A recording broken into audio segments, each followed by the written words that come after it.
something that outraged somebody somewhere over something. I can't remember what. According to a statement issued by Academy President Shirley Whiteman to the 2 junior high school students he was having sex with, quote, "We've managed to damage a black man's career, so that's proved how virtuously politically correct we are. But now we need to hire another comedian who can make jokes without offending anyone except the sort of clueless, brainless middle Americans who made this country great so we could live off the fat of the land by making movies no one wants to see and then giving each other awards for them," unquote. Trying to find a more inoffensive host than Hart, the Academy has so far auditioned a white noise machine and a wind-up bunny rabbit, but has recently begun to consider putting on the show without any host at all. In a statement issued through his ecstasy supplier, Whiteman said, quote, "Not only will we have no host, but we're considering doing the entire show without any audience as well. That way it would look more like the movies we'd be honoring and would make a statement about the fact that modern audiences simply are not woke enough to understand such small but beautiful films as Snakey, the tender story of a teenage transgender who decides to cut off his penis and turn it into a hand puppet, or Midnight Blue, the searing expose of how a bigoted police force imprisoned a sensitive young man just as he blossomed into homosexuality after slaughtering his mother and father in their bed," unquote. Whiteman says if the new Oscar show without any host or audience is successful, Hollywood will consider staging the award show without actually making any movies, just to see if anyone notices. Trigger warning, I'm Andrew Klavan, and this is The Andrew Klavan Show. I feel hunky-dunky, life is tickety-boo. Birds are winging, also singing hunky-dunky-doo. Ship-shaped, tipsy-topsy, the world is zippity-zing. It's a wonderful day, hurrah, hooray! It makes me want to sing. Oh, hurrah, hooray! Oh, hooray, hurrah! In the book of Deuteronomy, God tells the people, "I have set before you life and death, blessing and curses. Now choose life so that you and your children may live." But there's at least one guy who says no thanks. A professor at Clemson University says human extinction would be sad, but might improve life on Earth. Humans should just lie down and die and make things better. In a rambling and poorly reasoned op-ed in the New York Times, a former newspaper, this Monday, Professor Todd May suggested it might be sad but not bad if future generations of humanity simply weren't born in order, of course, to save the Earth. Now, that a stupid opinion should appear on Monday in the New York Times simply proves that it was Monday in the New York Times. But the particular babbling chain of thought involved in Professor Todd May's death-loving reasoning exemplifies almost every trend of philosophical thought on the left, from the love of transgenderism to the subjugation of art to politics, and a very weird but telling practice called Kafka trapping. We're going to talk about all that, but first, Ben Shapiro has announced his latest book, which I have read. It's very good, The Right Side of History, How Reason and Moral Purpose Made the West Great. It's a fantastic read, as I know, and you can pre-order your copy online at any major bookseller. Do it. It's good stuff. You know, the lousy bum, brings out his book exactly the same time in March as my novel, Another Kingdom, is coming out. But this is nonfiction, so you can enjoy both The Right Side of History and also Another Kingdom, which you can also pre-order, and you'll get all kinds of toys and pictures and stuff for your phone. I bet Ben's not giving that stuff away. Go to anotherkingdom.editorsexclusives.com, and you can pre-order that too. All right, I got to take a look at this article. I know it's been around. People have been talking about it, but I've been waiting to talk about it. And this is the first time I've really had a chance. This is an article that was said, would the extinction of humanity be a tragedy? And he dithers around a lot about what he means by tragedy and the fact that it would be our fault. But here's basically, let me read you the two sections that says what he has to say, and then I want to talk about why this reasoning is central to the right. And it links up with another very important article that came out in Quillette. He says, let me start with a claim that I think will be at once depressing and, upon reflection, uncontroversial. Human beings are destroying large parts of the inhabitable earth and causing unimaginable suffering to many of the animals that inhabit it. This is happening through at least three means. First, human contribution to climate change is devastating ecosystems, as the recent article on Yellowstone Park in the New York Times exemplifies. Second, increasing human population is encroaching on ecosystems that would otherwise be intact. And third, Factory farming fosters the creation of millions upon millions of animals for whom it offers nothing but suffering and misery before slaughtering them in often barbaric ways. But cooking them in very tasty ways, I should add. There is no reason to think that those practices are going to go away anytime soon. Quite the opposite. Humanity, then, is the source of devastation of the lives of conscious animals on a scale that is difficult to comprehend. Now, a lot of these environmental problems, of course, would be solved if the professor just stopped reading the New York Times. The New York Times, which is where most of the problems exist. You know, I mean, we do make a mess of things before we clean things up. Human beings do make messes before we clean them up. We created the London fog. You may, if you've read about that in books, there was a London fog that you could, pea souper they used to call it, that you couldn't see through. They got alternate forms of heating rather than coal, and the London fog went away. LA used to have a green smog that would roll in, all that, and make it very, very difficult to breathe. Catalytic converters solved that. Human problems are very often solved by human beings inventing new stuff. I would guess that we are not far away from ways of storing solar energy and wind energy that will make those forms of energy useful as they are not right now. All right. But he is dealing with the torment that is inflicted on animals by the mass creation of food, you know. And by the way, let me just say that while I want to solve this problem last, after I solve the problem of human beings, I mean, as long as a child is suffering on Earth, I care about this much more than a goat. But I do believe we could treat animals better. I will say that. I think animals could be treated better. More important that we eat and love and laugh and be merry than that we do that. But I do think that it is something on the list of things that we are going to have to do, that we're going to want to do eventually. But he says, nope, there is just too much torment wreaked upon too many animals and too certain a prospect that this is going to continue and probably increase. It would overwhelm anything we might place on the other side of the ledger. Our own science is revealing the richness of the lives of our fellow creatures, that they have consciousness and have complex emotional relationships with each other.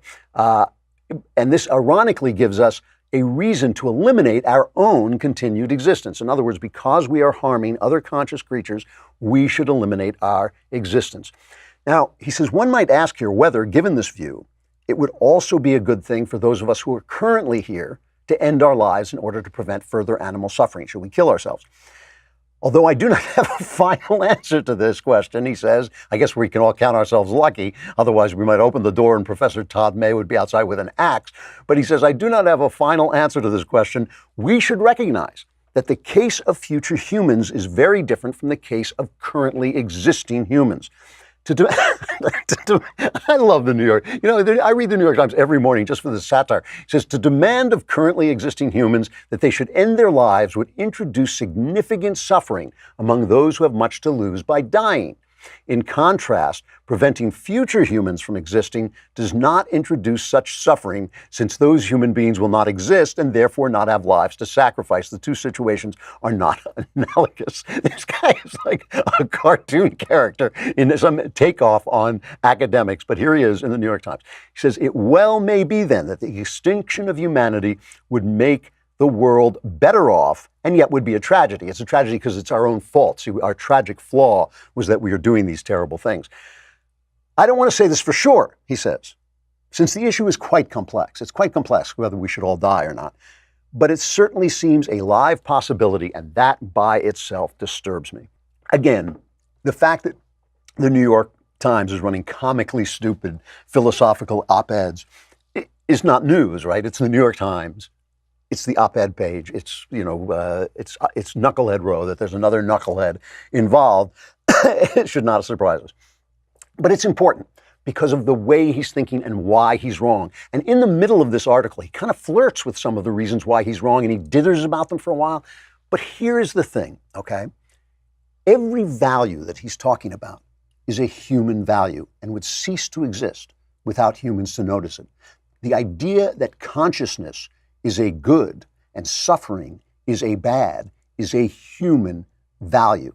The value of other people's, of other consciousness, of animals' consciousness is a human value. The lion that rips the throat out of the antelope does not give a crap about the antelope's consciousness. That, to value another creature's consciousness, is a human value. No humans, no value. We give that value. We bring that value with us. This is why God had Adam name the animals, because we create those values, because we can put them into words, and in words we can explore their meaning and create values. Just to know consciousness, just to want consciousness, just to avoid a truck coming at you is not giving value to something or giving meaning to something. You have to have language to do that. So when you say, would it be good for us to die? The question is, good for whom? If we weren't there, the goodness of our dying would be erased, right? Any good that would come of our dying would be there. Good and evil, human values, things that we see on earth, that we create and we understand. Now, some of you are saying, well, wait a minute, what about, really, to pause for just a minute, the only important thing about the earth, when people say we must save the earth, Gaia, our Mother Earth, the only important thing about the earth is a rock. It is a piece of rock floating in the vastness of space, spinning around a star just in the right place to support life. The only thing important about that rock is life. The only thing important about life is human consciousness. Why? Because it gives value to everything. It is the thing that gives value to everything. All right. Now, some of you may say, well, wait a minute, what about God? And that, of course, is exactly the question. When we see these values, when we see the value of another consciousness, are we seeing something that's there, or are we creating that value? Is it just valuable to us? Now, I would say we're just discovering that value. The value is there, but we are discovering it. The reason it's there is because God sees that consciousness as well. Obviously, this professor doesn't think that, because if he saw that the value of the other animal's consciousness was absolute, he would also see that the value of our consciousness is absolute, and the value of the consciousness of generations to come is also absolute, because that also exists in the mind of God. He is reasoning without God. Now, what happens when you reason without God? And because there is a God, and because things only make sense with God who exists, right?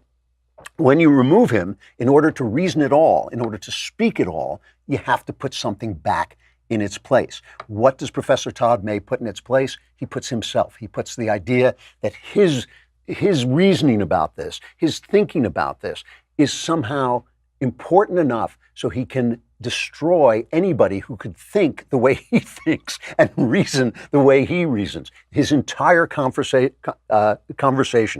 would vanish off the face of the earth. Now, what does this have to do with leftism? And for this, I want to turn to another article that was in Quillette by a fellow named Connor Barnes, who was a former anarchist, right? And he talks about what it's like to be in an anarchist community. He says, commentators have accurately noted how social justice seems to take the form of a religion, right? When you eliminate God, the world makes no sense. Simply to reason, you have to put something in the place of God. You can put your own conscience. There has to be a consciousness there. You can put your own consciousness. That's what most people do. They put their own consciousness, but you got to put something there. So he says, social justice seems to have the form of a religion. This captures the meaning and fulfillment Connor Barnes found, in protests and occupations. It also captures how outside of these harrowing festivals, everyday life in radical communities is mundane but pious. As a radical activist, much of my time was devoted to proselytizing. Non-anarchists were like pagans to be converted through zines and wheat-pasted posters rather than by Bible and baptism. When non-radicals listened to my assertions that Nazis deserved death, that all life had developed into spectacle, and that monogamy was a capitalist social construct, they were probably bewildered instead of enticed. Deep and sincere engagement with opposing points of view is out of the question. You know, last night I had a dear friend over the house, and he's a liberal. We got into a discussion. We found so much in common. We found so much between us that we agreed on, including his dislike and rejection of identity politics, of silencing people, so much that we agreed on, even as we disagreed on who the good politicians were and what the good policies were. But if you're a radical, deep and sincere engagement with opposing points of view is out of the question, says Connor Barnes, because it has replaced God. Radicalism is like a clan too suspicious of outsiders to abandon cousin marriage, and like incestuous offspring, radicalism's intellectual offspring accumulate genetic load. Escape from the paradigm of suspicion is hindered by Kafka trapping. Okay, and I'm going to come back in a minute and talk about Kafka trapping, because this is something I've noticed. I've actually spoken about it before, but I never had a name for it before, and I love this name from the writer Kafka. But let's just pause for a minute, because Connor Barnes was on with Tucker Carlson and spoke a little bit about what his life was like and where all of this led him. And let's listen to that for a minute. What was your view of violence? So violence, there's a shifty way people talk about it. Direct action and diversity of tactics, which is a subtle way of saying, if somebody wants to be violent, we're going to turn our head and be okay with it. So it's not a nonviolent movement? No. Huh. It's, how did you get into it?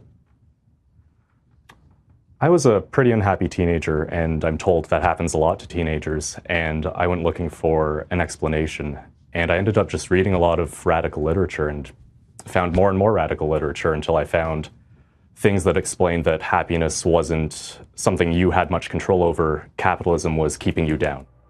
So he gets into he got into a circular argument, and the circular argument was based on and worked through this thing, Kafka trapping. Now, I'm sure most of you know who Kafka was. He wrote these really wonderful and excruciating novels, one of them being The Trial, in which a man is charged with something. He's never told what. He's never told how he can address the charge. It's kind of like being investigated by Mueller. You know, the charges come out, and the charge is the charge, and the asking about the charge is part of the charge, and you just find yourself in this bureaucracy. And Kafka was predicting and noticing the bureaucracy that was going to become the hell of the 20th and then the 21st century.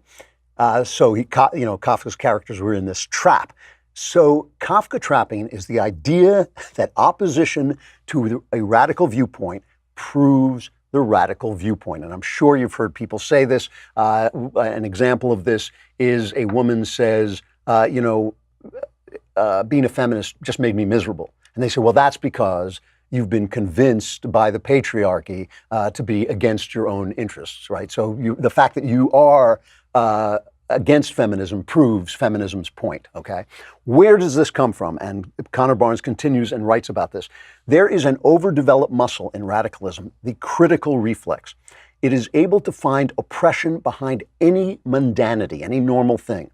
Where does this critical reflex come from? French philosopher Paul Ricoeur famously coined the term school of suspicion to describe Karl Marx, Friedrich Nietzsche, and Sigmund Freud's drive to uncover repressed meaning in text and societies. Today's radicals have inherited this drive by way of Foucault and other Marxo-Nietzscheans. Now, this is wonderful stuff because a lot of it comes from Nietzsche, okay? So let's talk about Nietzsche just for a minute. Nietzsche said that without God, there can be no objective morality. So all that's left is to find what he called the genealogy of morals, where morals come from, to analyze them. The word analyze means to take things apart, okay? So to take apart our morals and examine them and look at them and go back and see where they go, because there is no objective morality without God.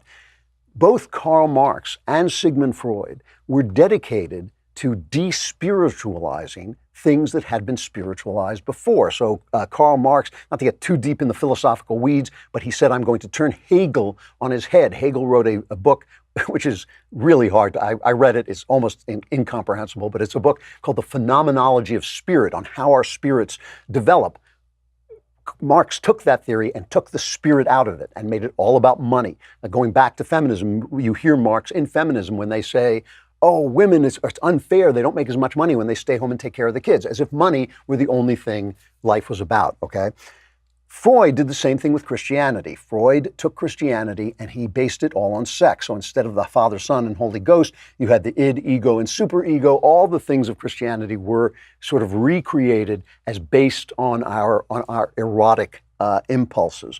And so again, without God, without the Spirit, there's nothing left to do but analyze, but take things apart. The people who do this today are guys like Jonathan Haidt, Yuval Harari, Steven Pinker, maybe it's Jonathan Haidt, Steven Pinker, and sometimes we like these guys because they say conservative things, But we should be really careful with them, because their reasoning is always materialist. It's always, if I take this apart, I get here, I can get here, and if I can create an evolutionary story about this form of morality, then this form of morality is useful. The problem with that is when it becomes useful to kill babies, when it becomes useful to create human beings and just use their body parts for other richer human beings, they will do that as well. Without the idea of the Spirit, without the idea of God setting the rules, you're going to get lost in that world. And it may be fine. It may make everybody happy, and it'll still be an atrocity. Here's the thing. The physical world is infinitely analyzable, infinitely take-apartable. You can take it apart forever. You can break everything down into smaller and smaller bits. And so you can always find some injustice. You can always find something wrong. Oh my God, they're playing Baby It's Cold Outside. Every tradition, every convention, everything that we do. Oh my God, you married a female, a man married a woman and had children. Oh my God, a capitalist construct. The fact is, the beaten path in a free society is usually the best path, unless it's not, right? The beaten path is there because people chose it again and again. They chose it in a free society because it worked for them, because it was good for them. So following the beaten path is usually the path of wisdom. Now and again, you look up and say, oh, here's a terrible injustice that has to be fixed. Let's leave the beaten path or broaden the beaten path and do something new. Here's a situation that doesn't work anymore. Let's enlarge it. Let's turn the path a little bit. But normally, on a normal day, the beaten path is the right way. This is why leftists are always taking it apart, because they don't believe in the Spirit. The thing about the Spirit is not analyzable. Think of it like this. A car can be taken apart. The experience of driving a car is a whole, right? You can't take anything out of it or it stops. When a car breaks, you have to take it apart and put it back together. When a car is working right, the experience is all you need. Right? You don't need to take the car apart when the car is working properly. Most of the time, the beaten path is working properly. Most of the time, our traditions are in place because people chose those traditions again and again. The car does not need to be taken apart. What the left gets wrong is always a question of spirit. It is always removing the spirit, the wholeness of life from life, and being left with nothing left but materialism. It is again and again. And ultimately, what you come down to is, why live at all? Life itself can be taken apart and analyzed until there's no purpose to it, and the life of an animal is more important than the life of a human being. And this is why in Deuteronomy, God said, I have put before you life and death. Now choose life so that you and your children may live, and that you may love the Lord your God, listen to his voice, and hold fast to him, for the Lord is your life. That's why it says that, okay? And that's why the left is so wrong about this, and so wrong about destroying every tradition they can lay their hands on. There's nothing wrong with including new people in our traditions. There's nothing wrong with including new traditions that help out excluded groups. But there is something terribly wrong with disassembling the traditions of the majority that have lasted and served us so well. It is almost time for our next episode of The Conversation. Today, this very day at 5:30 p.m. Eastern, 2:30 p.m. Pacific, all of your questions will be answered by the one and only Ben Shapiro. And as always, the one and only lovely and talented Elisha Krauss will be hosting and making sure that all the important questions go straight to Ben. Once again, subscribe, dailywire.com. Subscribe. You get so much, including your questions answered by Ben Shapiro today at 5:30 p.m. Eastern, 2:30 p.m. Pacific. Join the conversation. All right, we are going to break from YouTube. We're no longer on Facebook. Nobody tells me anything, but apparently we're no longer on Facebook. And the mailbag is coming up. All your questions will... oh my, there it is. For a minute there, I saw it flash before my eyes, but I didn't hear the scream. We only play that to kill drivers. That's the only reason we play it. But we'll be playing it again in just a moment. We have really good questions today, and I finally got to the mailbag in time to answer as many as I possibly can. We'll come on over to dailywire.com and hear the rest of the show.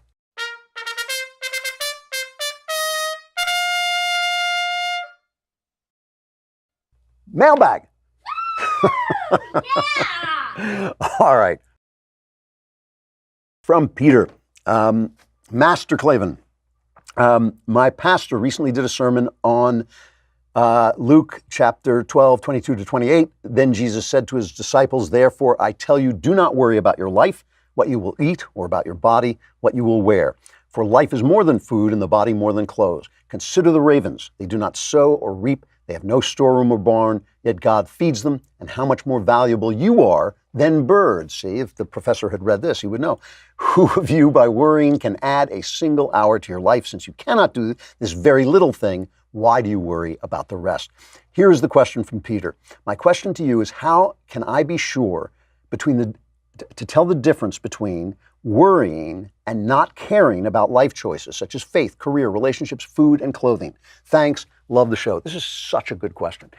It is largely a question of attitude. What you're talking about is attitude. Because remember, when he talks about the ravens and he talks about other things, when he talks about the ravens, they do not sow or reap, they don't sit around smoking dope either. You know, they actually go and do the things that ravens do.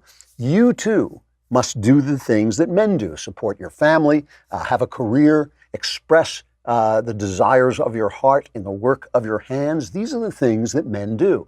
And you too must do these things as the raven goes out and finds its food and makes its net and builds its nest. You too should do this. Create new children, love your wife, build a career, all of those things. But the question is, how do you do them, and with what attitude, and to what end? Think about this for a minute, all right? A little baby, a toddler, stands up and takes his first step. And if you've ever seen this, it's an absolutely delightful, wonderful moment in a child's life.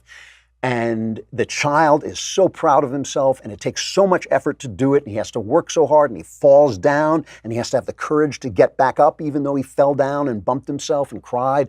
And the parents are sitting there, and they're so proud of him, and he pulled himself up, and he started to walk.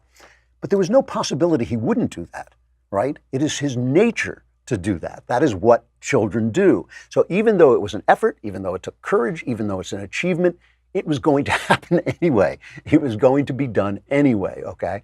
The same is true of your best life, right? The same is true of the work you're going to do, the efforts you're going to make, the courage you're going to need to do the things, the risks you're going to take, the children you're going to love, the way you're going to raise them, the wife you're going to love and hopefully sustain and support as well.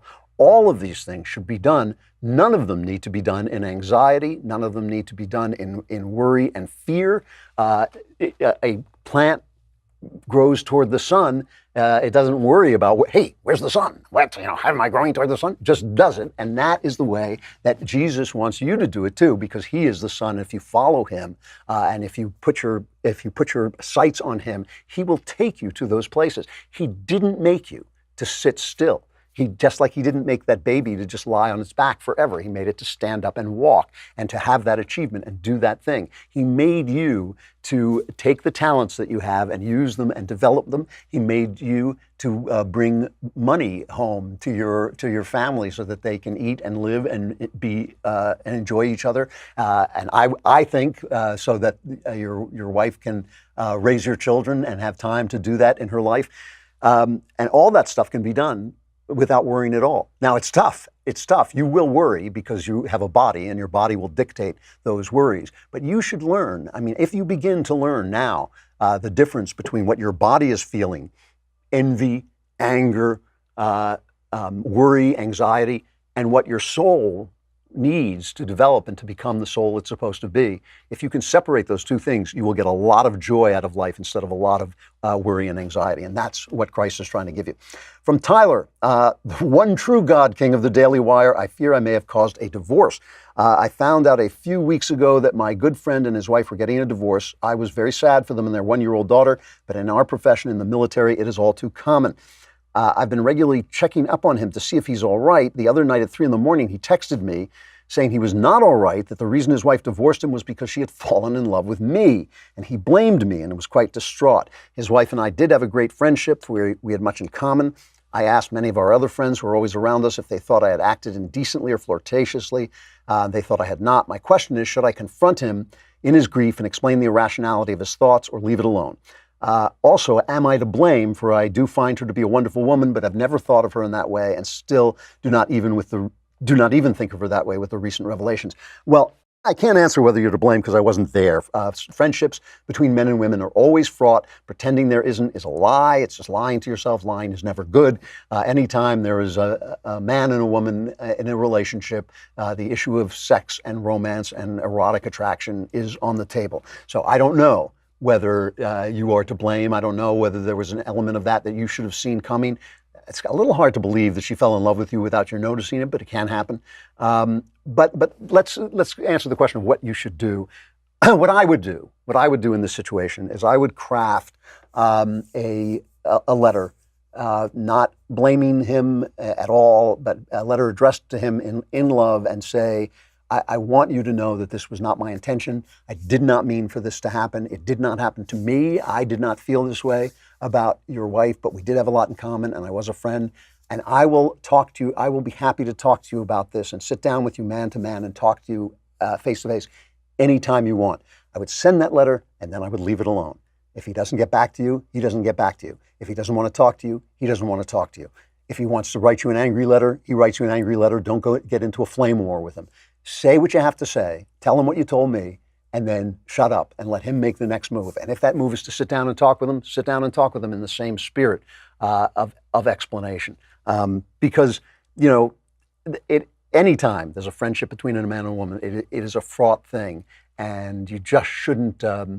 You just can't overlook that. And so you should understand that he has reason to feel angry with you, whether you're to blame or not. From Jody, hello teacher, my daughter is being pressured by her husband and peers to put her 4-year-old daughter into a 100% Spanish immersion class in pre-kindergarten. Everything would be in Spanish, arithmetic, reading, alphabet. This is all the rage. My reaction to this was intense, to say the least. Though I made it clear to my daughter that this was a decision she and her husband must make and that I'd not butt in, the thought of it cuts me to the core. I don't see why my granddaughter, who has the advantage right now of an exceptionally good vocabulary, should be hobbled in this way in the earliest years of her learning. Am I overreacting in your opinion? I've searched my soul for any signs of racism or animus in this feeling, but I know I'd feel exactly the same if she were being forced to learn German or Norwegian. I'd really like to hear your perspective. You are the wisest man I know. All right. Jody, that can be a man or a woman's name. So I don't know if you are the father-in-law or the daughter or the mother-in-law. This is a question in two parts, really. The first thing is this: the whole art of having a son-in-law is understanding that he is now the head of your daughter's household. Okay, he is now the head of your daughter's household. Every happy marriage I've ever seen, the husband was the head of the household in some sense. That can take 1,000 different forms, and that can take 1,000 different forms, but it's always been true in every happy marriage I've ever seen over time. It's possible that somewhere there's a happy marriage where the wife is the head of the household, and that I have nothing to say about it. I've never seen it. I've never seen every marriage I've ever seen where that was true. I was just happy there was such a thing as antidepressants because the guy was living in a hell of sorrow and sadness. But it's possible that that's true. There's no such thing as a happy marriage in which the father or mother-in-law is the head of the household or has any damn thing to say about what goes on in the household. So that's the first thing. Butt out. It's none of your business.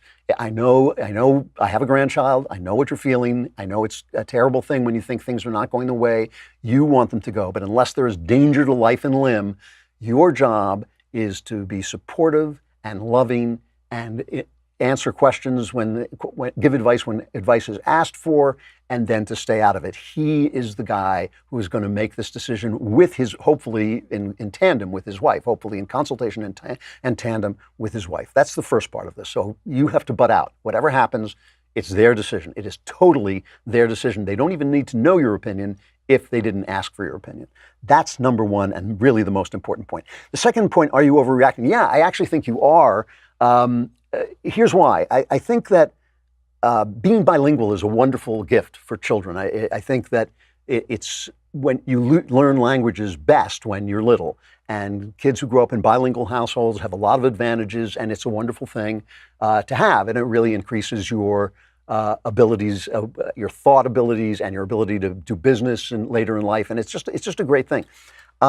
Whether this is the best way to do it, I don't know. I suspect it needs more research. Whether complete immersion. I'm assuming, by the way, they're speaking English at home, so they're, that your daughter's not, your granddaughter is not going to stop hearing English. So she would just become bilingual. If it were I putting my kid in a school, I would not go for full immersion. I would go for some kind of part-time immersion. But again, not my kid, not your kid. That's a decision they have to make. In any case, it's not going to be damaging. She's not going to be, come home and suddenly be Hispanic. She's not going to have a lesser English vocabulary. I don't believe that at all. This may not be the absolute best way to do this, but I don't think it's going to be a harmful way. I don't think you should think that, and I don't think you should be that worried about it. Okay, from Dane. Dear Klavan, I'm 24 years old and my parents had been together for 30 years. Both of them are in their 50s. I found out on Monday that my mom, who has been taking, quote, business trips, unquote, to Washington State, cheated on my dad. She wants a divorce. Merry Christmas, right? They had a big fight and I yelled at my mom, the angriest I've ever been. Looking back, my mom has been extremely resentful these last few months, and I find it hard not to replay every conversation and every fight through a new lens I didn't want. I'm saying all this because your advice has been extremely helpful, and I guess I don't know what to do. My sisters, who are 20 and 27, are devastated. They didn't see it coming. My dad, who has been nothing but loving and supportive, is just angry and in shock. I don't blame him. All I want to do when I think about this is yell. We all moved to California to support my mom's getting a new job 2 years ago against my better judgment, and now she does this. I can't believe she has any good reason, not with how good my dad is. What do I do? What should I say? Thanks for all your help. Love the show. This again is there's a double question in here. I have a lot of, I got to tell you, Dane, I have a lot of questions about this letter, okay? You're 24 years old, and 2 years ago, when you were 22, you moved to California to support your mom getting a new job. Why are you still part of this family economically? Why are you not working on your own? Why are you not living wherever you want to live and doing what you want to do and developing a family of your own? That would be my first question. Now you're 24. The other thing is this.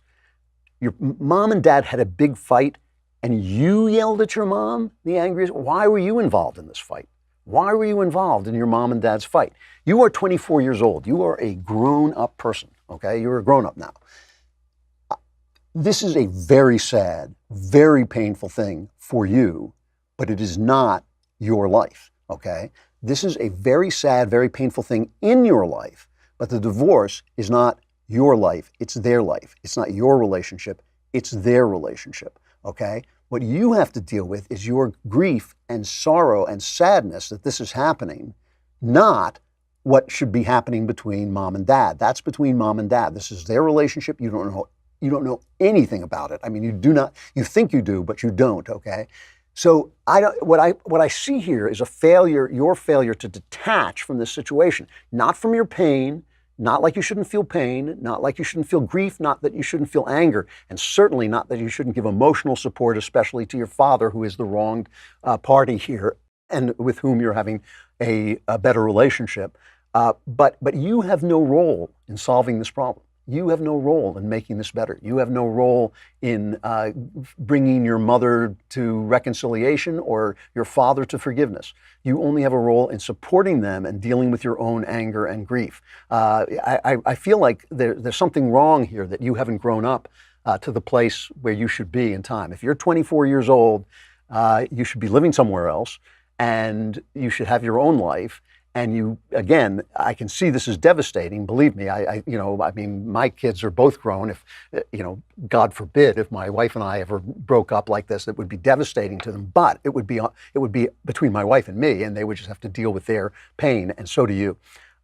From Stephen. Dear Supreme Overlord Andrew of House Klavan, then it goes on, grower of beards, drinker of tears, and mother of dragons. My mother gifted me it's kind of a weird thought, but my mother gifted me a subscription to Daily Wire and hoped I wouldn't see the email notifying me of the gift so that it would be a surprise on Christmas Day, but I did see it, so here I am. All right, fair enough. Great gift. I know that we are supposed to pray in order to build a relationship with God, but why do we ask for things in prayer? One Christian apologist I've read said that God actually gives us a say and lets us have input, meaning the chances of receiving whatever we are asking for go up when we ask than if we never asked at all. This explanation is hard to swallow. Could the outcome really change by asking for a sick person to be healed or for our troops to be blessed? Thanks. Okay. The problem here is you're trying to think yourself into God's mind and you just can't do it, okay? The best thing I can tell you, I disagree with people who say you shouldn't ask for things. I've heard people say, oh, God is not my butler. I don't ask him for anything. I think that's crazy. I bring everything to God. I just, my desires, my hopes, my dreams, and certainly the suffering of my friends and the people I love, and even people sometimes out in the world that have somehow reached me. I bring it all to God and pray for good outcomes and pray, of course, with the proviso that his will be done, obviously, but still, I pray for these things. And here's the way you have to look at it. This is not a full way of looking at it, but we live in time. What you're talking about is causation, right? You're talking about when we pray, does something then happen because we pray? That's the way humans think of things because we live in time. Causation happens in time. I knock over the glass falls over. That happens in time. God sees things utterly differently. He lives outside of time. He lives above time. He is greater than time. So the best way to think of it is when God made the world, your prayers were figured into the creation. That's the closest I can come to a world without time, beyond time, because I don't live beyond time. I can't even imagine what that is, but God can, and God sees the world that way. Your prayers, I believe, are part of the structure of the created world. And so, yes, they were taken into account. Do they create different outcomes? Well, they already have, from God's point of view. They have created the world. They are part of the creation of the world as it is, including those outcomes. On top of this, in your life, now trying to get out of the mind of God where we can't really be, in your life, prayer and the answers to prayers, whether they are yeses or no answers, will bring you closer to God, will give you a deeper and richer understanding of the wholeness and beauty of God and of the role of God in your life. And that will change you, and that will change the world. And if in your life, those are always good changes if you keep an honest relationship with God and try to understand who God is through reading the Gospels and react to that God and not impose other faces like your dad's face on God or anything like that. That will always be helpful. So pray away because it will always be a helpful thing. From Macy, oh man, I'm running out of time. I can't believe it. Overlord of chuckleheads and all things tickety-boo, I've been close with my best friend for about a year. Every couple months we hit a snag. He has an extremely troubled past, which includes a father who was either incarcerated for dealing drugs, strung out, or abusive, died of an overdose when my friend was 13. My friend has gone through stages of drug and alcohol abuse with all imaginable horrors. He's now clean and lives a life along the paths of Jordan Peterson's worldview. But every few months, he seems to hit this dark place, and I'm often the target of his lashing out verbally or cutting me off completely for a week or two. I've been there for him without fail, taking any blame or hate without apology, because I know all the crap that he's been dealt and feel he deserves to be loved regardless. I know that he does this, but I'm still left hurt and reeling when it happens. Is there a point where I should just keep him at a distance, or should I love him unconditionally as Christ loves us? All right, Macy sounds like a woman's name. This guy has been your friend for a year, your best friend for a year. This is an abusive relationship. This should not be happening. I don't care what his problems are. You are not his punching bag. You should not be in a relationship where you get abused and he never apologizes and then he comes back and then this is a tangled machine that you have gotten into for a year and you've been letting him abuse you. You should not be abused. You should not let him abuse you. It should stop. And so you're either going to have to address it or pull back and get out of the relationship. I don't care what's happened to him. It doesn't matter what's happened to him. You are not there to be abused. You were not made by God for abuse.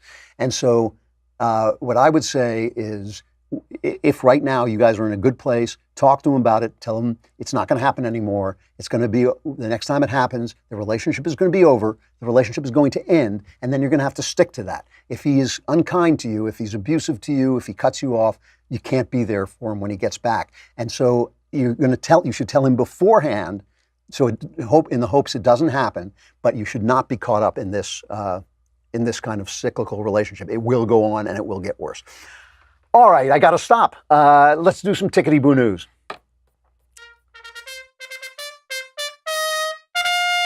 You know, I had something else I was going to do for Tickety Boo News, but I don't want to end the show without this. Is Die Hard a Christmas movie? The Fox has put out a new trailer in which it obviously is. Here's the trailer. It's Christmas. This is John. Nice beer. He just wants to spend Christmas with the family. Is Daddy coming home with you? We'll see what Santa and Mommy can do. But when he gets stuck at the office party, Merry Christmas. it'll be a holiday Merry Christmas. he'll never forget. Ho, ho, ho. Welcome to the party, pal. This Christmas, It's a time of miracles, so be of good cheer. Only John can drive somebody that crazy. get ready to jingle some bells and deck the halls with bows of Bruce Willis, Down to the coast, we get together, have a few laughs. Alan Rickman, Do you really think you have a chance against us, Mr. Cowboy? Yippee-ki-yay, mother. together in the greatest Christmas story ever told. I got some bad news for you, Dwayne.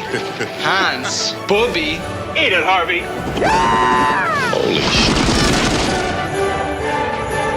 I'm starting to get a bad feeling up here. Merry Christmas. Die Hard.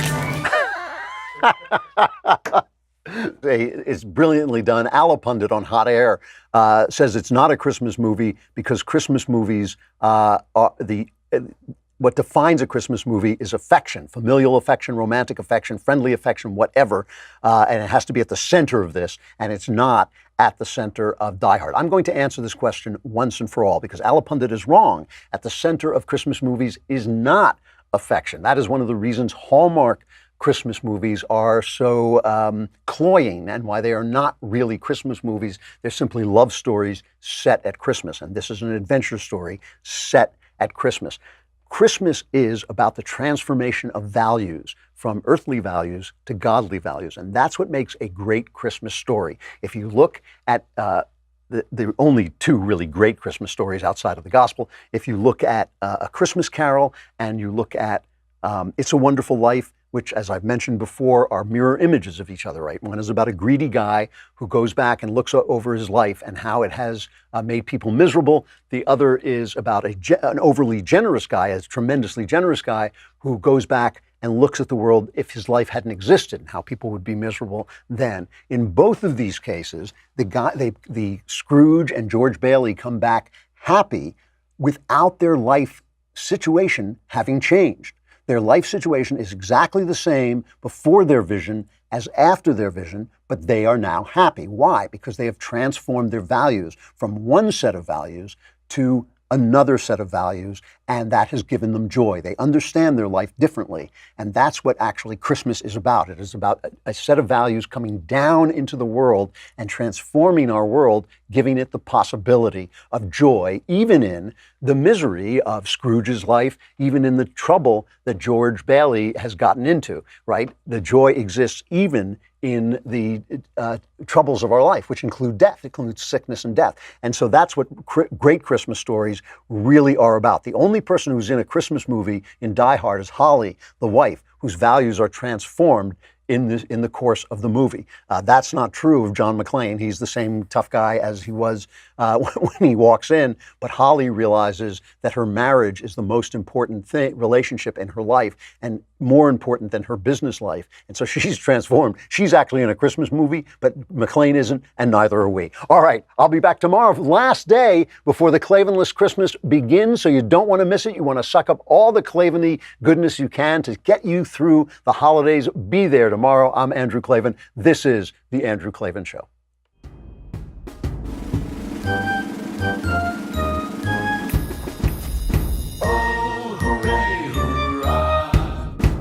The Andrew Klavan Show is produced by Robert Sterling. Executive producer, Jeremy Boring. Senior producer, Jonathan Hay. Our supervising producer is Mathis Glover. Technical producer, Austin Stevens. Edited by Alex Zingaro. Audio is mixed by Mike Cormina. Hair and makeup is by Jesua Alvera. And our animations are by Cynthia Angulo and Jacob Jackson.